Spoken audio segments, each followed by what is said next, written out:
台乡亲啊，讲这个台南的美食都是袂互人失望。像这个中西区有一间咧卖椒麻鸡饭的，迄块鸡排哦，比人的面较大块，啊配料嘛济甲这个餐客啊，用要来劈开。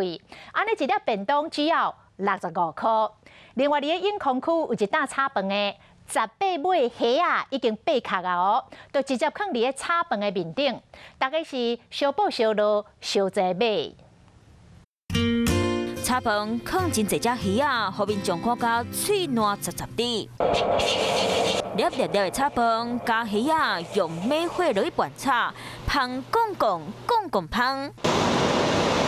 网友讲，这炒饭食一摆第二条，18只8火虾啊，搁家扣好水。台南永康区一间餐厅，头家讲当时刚是想要分享。那我们这小只的话，原本都是抓来自己炒来自己吃，但是真的是有时候小只又比较多，就吃不完，所以我就自己就想说做一盘，这样回馈给消费者。想到网友家铺上网络，名声水透惊啥？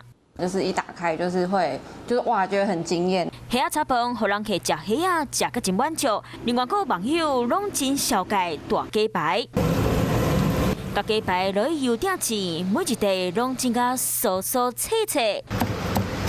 头家切鸡排，会当听到脆飘飘的声音。咁若安尼，鸡排还阁淋泰式咸椒啊酸甜酱，阁加一粒半青色的卵，这一盘便当敢若65块。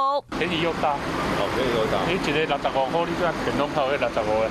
真正是小个大碗，若是碗来就弄死咯。这是明天的那个小小姐预定的，对，只是今天的鸡排目前没有了。台南中西区一间点心店，店内底每一项餐点拢熟熟啊卖，其中泰式咸椒啊酸甜酱鸡肉饭是店内底手路菜。头家娘讲利润少无要紧，大家食会欢喜，食会粗饱就好，互人客人来这食过，拢学了个得志。华视新闻看起来，赶快订阅我们的华视新闻 YouTube 频道，欢迎按赞、订阅、开启小铃铛，最新最及时的资讯要提供给你。